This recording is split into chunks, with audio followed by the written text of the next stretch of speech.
दिल्ली में जेडीयू की राष्ट्रीय कार्यकारिणी की बैठक के बाद मुख्यमंत्री नीतीश कुमार ने राष्ट्रीय कार्यकारी अध्यक्ष संजय झा को बनाया है, जो राज्यसभा के सांसद हैं।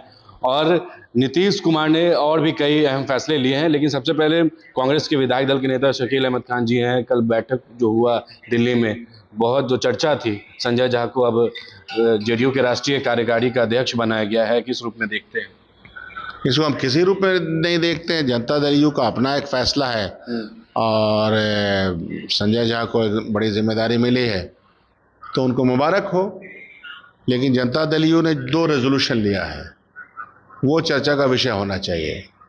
एक तो बिहार को स्पेशल राज्य का दर्जा, और दूसरा आरक्षण के मामले में सुप्रीम कोर्ट में सुना जा रहे हैं और उसको मान्यता देना। यह दोनों चीज़ें भारतीय जनता पार्टी को, ये दोनों रेजोल्यूशन पसंद नहीं होंगे, क्योंकि इसके पहले भी पूरी टीम गई थी, सभी लोग गए थे वहाँ। माननीय प्रधानमंत्री ने माना नहीं था। हालांकि इस बार माननीय प्रधानमंत्री ने अपने चिर परिचित अंदाज में, उनका चिर परिचित अंदाज ये है कि जितना कस के बोलो, तेजी से बोलो, झूठ बोलो। तो उन्होंने कहा कि बिहार को जो चाहिए हम देंगे। 1.25 लाख करोड़ का झांसा भी उन्होंने दे रखा है।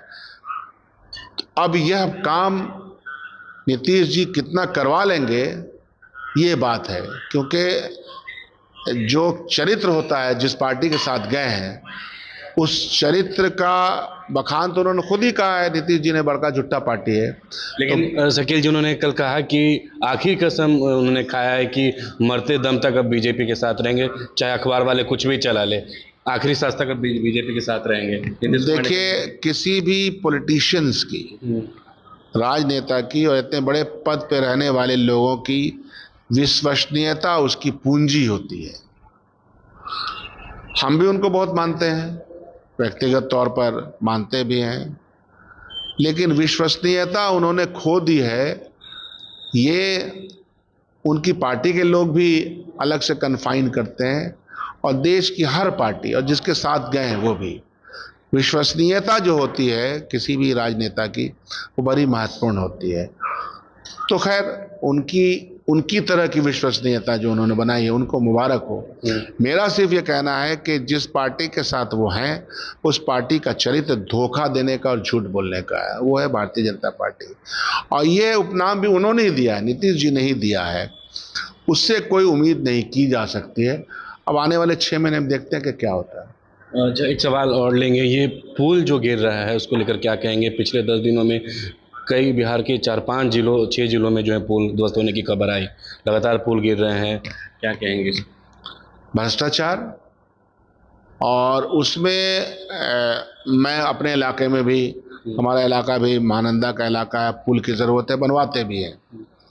किसी भी निर्माण काम में अगर आपने स्पेसिफिकेशन जो आपको मिला है आर्किटेक्टर की तरफ से, इंजीनियर साइड से, अगर आपने उसको ठीक से पूरा नहीं किया, लीपा पोती की, हम लोग की ज़मीनें जो हैं वो थोड़ी सी ये बालू के साथ जुड़ी हुई है, तो अगर आपका मजबूती, फ़र्ज़ कीजिए कि ये है और इसके नीचे पिलर्स हैं, अगर पिलर्स में बेईमानी है और वो बेईमानी में पैसा मिलता है, फिर मैनेज किया जाता है। बिहार में कई चीज़ें मशहूर हैं। एक तो एस्टीमेट बढ़ाया जाता है, उसके बाद जो डिज़ाइन है, आर्किटेक्चर डिज़ाइन से समझौता किया जाता है, और इस समझौता करने में टॉप टू बॉटम शामिल है। उसकी जांच होनी चाहिए कि पुल बनाने वाला कौन है, कॉन्ट्रैक्टर और उस इलाके के इंजीनियर के साथ क्या तालमेल है, क्या वो मैनेज हुआ है। आप किसी एक पुल का नीचे का पाया कितना नीचे तक स्पेसिफिकेशन था और कितना गया है, वो जांच कर लें। चलिए, आखिरी सवाल लेंगे। संसद सत्र में जब पहला दिन ही चल रहा था, सोनिया गांधी ने कहा है कि देश के प्रधानमंत्री ने पहले दिन ही विपक्ष के नेताओं की आवाज़ को दबाने का काम किया है। सोनिया गांधी तो माइके बंद कर रहे हैं। कभी देखा आपने? राहुल गांधी जी ने एकदम से जो बात कही कि नीट के ताल्लुक से सरकार विपक्ष दोनों मिलकर के पार्लियामेंट में यह बयान दे दे, क्योंकि इसमें लाखों नौजवानों के बच्चों का भविष्य है। एक कॉमन बात कही उस पर ये राजी नहीं है, तो इनका जो अंदाज है, इनके चरित्र का जो अंदाज है वो बदला नहीं है। अब इस बार किसी तरह से बच गए हैं, अगली बार जनता इनको धूल चटाएगी फिर से।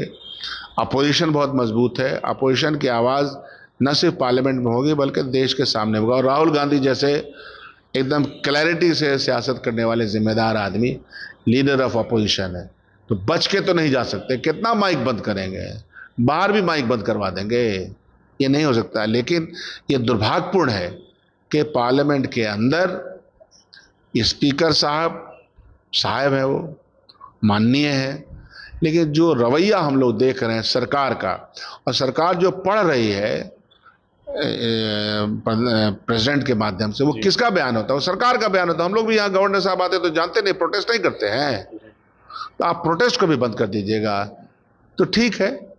देश झेल रहा है, देश की जनता झेल रही है।